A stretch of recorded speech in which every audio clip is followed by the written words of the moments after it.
Welcome to Telugu focus TV. నేను మీ శ్రీనివాస్ రెడ్డి. షర్మిల ఈమె చాలా మందికి తెలుసు, దివంగత ముఖ్యమంత్రి అయినటువంటి రాజశేఖర రెడ్డి కుమార్తె, ప్రస్తుతం ఆంధ్రప్రదేశ్ ముఖ్యమంత్రి షర్మిల చెల్లెలు. అయితే ఈమెకి ఏపీలో ఈమెకి ఒకలాగా ఉంటుంది, ఆంధ్రప్రదేశ్లో ఒకలాగా ఉంటుంది. అంటే ఈమెకి సంబంధించి కూడా మొత్తం ఓవరాల్గా ఏపీ ప్రజలు ఒకలాగా చూస్తారు, తెలంగాణ ప్రజలు ఒకలాగా చూస్తారు. ఎందుకు అంత తేడా అనేది కూడా మనం ఈ వీడియోలో అయితే తెలుసుకుందాం. వైఎస్ఆర్ టీపీ కాంగ్రెస్ పార్టీకి సంబంధించినటువంటి అధినేత్రి వైఎస్ షర్మిల. అంటే ఈమె ఢిల్లీ కూడా వెళ్తారని, కాంగ్రెస్ పార్టీని విలీనం చేయడానికి అక్కడికి వెళ్ళి కాంగ్రెస్ పార్టీ తీర్థం పుచ్చుకుంటారనేసి కూడా అనేక వార్తలు వస్తున్నాయి. అందులో ఆమె కూడా విలీనం చేస్తాము అనేసి గతంలో తెలంగాణ ఎలక్షన్కి ముందు కూడా ఆమె చెప్పినటువంటి సందర్భాలు మనం చూసాం. అదే సమయంలో తన పార్టీ వైఎస్ఆర్టీపీని కూడా కాంగ్రెస్ పార్టీలో విలీనం చేయబోతున్నారు, రేపు ఆమె ఢిల్లీకి వెళ్తున్నారు అనేది కూడా ఒక సమాచారం అయితే ఉంది. అయితే ఇక్కడ దీంతో మనం చూసినట్లయితే వైఎస్ఆర్ కుమార్తెగా కాస్త తిరిగి కాంగ్రెస్ పార్టీకి, అంటే కాంగ్రెస్ మనిషిగా కాబోతుంది ఆ కుమార్తె. ఆయన కూడా కాంగ్రెస్ పార్టీలోనే ఉన్నారు కాబట్టి అదే కాంగ్రెస్ గూటికి తిరిగి తన పార్టీని కూడా విలీనం చేసి అదే పార్టీలో కొనసాగబోతుంది కూడా అని. దీంతో ఏపీలో ఆమె పైన భారీగా అంచనాలు అయితే పెరిగిపోతున్నాయి. రాష్ట్రంలో ఎన్నికలు జరుగుతున్నటువంటి, అంటే త్వరలో కూడా ఆంధ్రప్రదేశ్లో ఎన్నికల నోటిఫికేషన్, ఆ తర్వాత అసెంబ్లీ ఎన్నికలు కూడా జరగబోతున్నటువంటి నేపథ్యంలో ఇదంతా తనకు లాభిస్తుందనేసి కూడా కాంగ్రెస్ పార్టీ భారీగా లెక్కలు వేసుకుంటుంది. ఎందుకంటే ఏపీలో కాంగ్రెస్ పార్టీకి జీరో అయిపోయింది కాబట్టి ఇప్పుడు షర్మిల ఎంట్రీతో మళ్ళీ హీరో కావాలనేసి ఒక ప్రయత్నాలు అయితే మొదలుపెట్టింది. దానికి సంబంధించినటువంటి వ్యూహాలు, ప్రతివ్యూహాలు, లెక్కలు ఇవన్నీ కూడా ప్రారంభించేసింది కాంగ్రెస్ పార్టీ. అయితే తెలంగాణలో భారీ లెక్కలతో ఎన్నికలకు ఏడాది ముందు కూడా వైఎస్ఆర్టీపీ ఆ పార్టీకి స్థాపించినటువంటి వైఎస్ షర్మిల ఆరంభంలో షాకులు బాగానే తగిలాయానికి. ముఖ్యంగా తన సామాజిక వర్గమైనటువంటి రెడ్డి సామాజిక వర్గం, వైఎస్ఆర్ అభిమానులు కావచ్చు, లేదా ప్రజా ప్రతినిధులు కావచ్చు, ఇక పార్టీలో ఎప్పటి నుండో ఉన్నటువంటి మాజీ నాయకులు కావచ్చు, వీళ్ళంతా తమ పార్టీలో క్యూ కడతారనేసి కూడా ఆమె భావించినప్పుడు కూడా అదేమీ కూడా పార్టీలో జరగలేదు.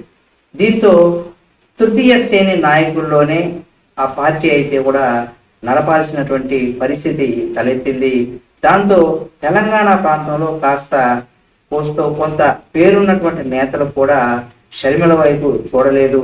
దీంతో చివరికి కాంగ్రెస్ పార్టీలో విలీనంలో వెళ్ళిపోవాలి, కాంగ్రెస్ పార్టీలతో విలీనంలోకి వెళ్ళిపోయి అలాగే ఆ దిశగా కూడా ఆమె కాంగ్రెస్ పార్టీతో చర్చలు జరపడం చేసింది. కాస్త తెలంగాణలో ఎన్నికల్లో పోటీ చేయకుండానే ఆ పార్టీకి మద్దతు ఇచ్చే విధంగా కూడా ఆమె వెళ్ళి చివరికి మద్దతుకే పరిమితమైంది, పోటీ చేయకుండా కాంగ్రెస్ పార్టీకి మద్దతు ఇచ్చింది. అయితే ఆమె మాత్రం ఏంటంటే తన మద్దతుతోనే కాంగ్రెస్ పార్టీ గెలిచింది అనేసి కూడా భావిస్తుంది అనేసి కొంతమంది సోషల్ మీడియాలో కావచ్చు, కొంతమంది సన్నిహితులు ఎవరైతే ఉంటారో వాళ్ళందరి దగ్గర కూడా ఇటువంటి సమాచారం ఉన్నది అనమాట. అంటే ఈమె కూడా సపోర్ట్ చేసింది, మొదటి నుండి కూడా కేసీఆర్ గారికి వ్యతిరేకంగానే ప్రచారం చేసింది. అంటే ఆ వ్యతిరేకత ప్రజల్లోకి ఈమె చాలా బలంగా తీసుకెళ్ళింది అనేసి కూడా చాలామంది ఆ రకమైనటువంటి ప్రచారాన్ని కూడా చాలా వేగంగా సోషల్ మీడియాలో కావచ్చు, వాళ్ళ సామాజిక వర్గం లేదా తన తండ్రి హయాంలో పనిచేసినటువంటి కొంతమంది లీడర్స్ ఎవరైతే ఉన్నారో వాళ్ళకి ఈ విధంగా తెలిసే విధంగా అది ఆ యొక్క ప్రభావం కూడా ఆమె ఏదైతే వ్యతిరేకంగా బీఆర్ఎస్ పార్టీకి వ్యతిరేకంగా ప్రచారం చేసిందో అది బాగా కాంగ్రెస్ పార్టీకి కలిసి వచ్చిందనే విధంగా కూడా ఆమె చెప్పుకోవడం. ఆ విధంగానే కాంగ్రెస్ పార్టీ ఓకే, ఇక్కడ షర్మిలకి ఈ రకమైనటువంటి స్ట్రాటజీ ఉంది, ఈ విధంగా ఉంది కాబట్టి ఎలాగైనా తన తండ్రి గతంలో కాంగ్రెస్ పార్టీలో పనిచేశారు కాబట్టి ఆ రకంగా ఆమెను కూడా మన పార్టీలో విలీనం చేసుకుంటే సరిపోతుందనే ఒక ఉద్దేశంతో కాంగ్రెస్ పార్టీ భావించినట్టుగా ఈమె దానికి సమ్మతించినట్టుగా కూడా కొన్ని ఊహాగానాలు అయితే వచ్చాయి. అందులో ఎంత వాస్తవం ఉంది, ఎంత వాస్తవం ఉంది అనేది కూడా రానున్న రోజుల్లో మనకు తెలుస్తుంది.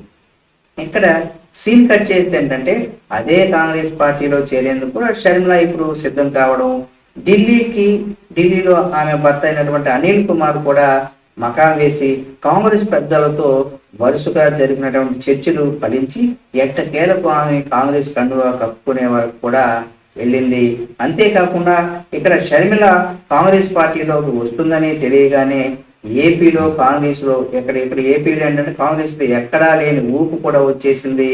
ఎందుకంటే ఇక్కడ టిపిసిసి చీఫ్ గిడుగు రుద్రరాజు ఆమె కోసం తన సీటు కూడా వదులుకోడానికి సిద్ధంగా ఉన్నాననేసి ఆయన ప్రకటించాడు.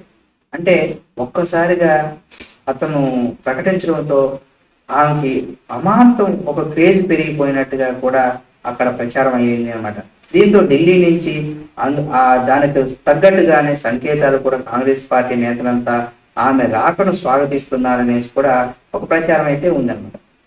దీని కారణంగానే వైఎస్ఆర్టీపీని ఇన్ఛార్జీల మార్పులు అంటే వైఎస్ఆర్ కాంగ్రెస్ పార్టీలో కావచ్చు, లేదా వైఎస్ఆర్సీపీ అంటే వైఎస్ఆర్ కాంగ్రెస్ పార్టీలో ఇన్ఛార్జీలు మార్పులు కావచ్చు, సీట్లు కోల్పోతున్న సిట్టింగ్ ఎమ్మెల్యేల విషయంలో కావచ్చు, మరికొంతమంది ఎమ్మెల్సీలు, ఎమ్మెల్యేలు, ఎంపీలు, మాజీ ఎంపీలు ఆమె పైన ఆమెకి సపోర్ట్గా జై కొట్టడానికి సిద్ధంగా ఉన్నారనేసి కూడా ఒక ప్రచారం ఉంది. దాంతోనే ఇక్కడ కాంగ్రెస్ పార్టీ షర్మిల వైపు మొగ్గు చూపుతున్నట్టుగా కూడా తెలుస్తుంది. ఇప్పటికే మంగళగిరి ఎమ్మెల్యే అయినటువంటి ఆళ్ల రామకృష్ణారెడ్డి ఆమెకి జై కొట్టి ఇవాళ ఆమె జగన్ ఇంటికి కూడా వెళ్ళిన విషయం మనకి తెలిసిందే. ఆమెతో పాటే ఆయన కూడా వెళ్ళారట. అదే బాటలో ఇక్కడ మనం చూస్తే విజయవాడ సెంట్రల్ ఎమ్మెల్యే అయినటువంటి మల్లాది విష్ణు కూడా ఉన్నారట. అలాగే పలువురు వైసీపీ నేతలు కూడా ఆమె చేరికతో కాంగ్రెస్ పార్టీలో చేరేందుకు కూడా సిద్ధంగా ఉన్నారనేసి కూడా తెలుస్తుంది. ఇదంతా చూస్తుంటే తెలంగాణలో పోలిస్తే అంటే షర్మిలను తెలంగాణ ప్రజలు, తెలంగాణ నేతలు ఆమెకి పెద్దగా ప్రాధాన్యత ఇవ్వలేదు.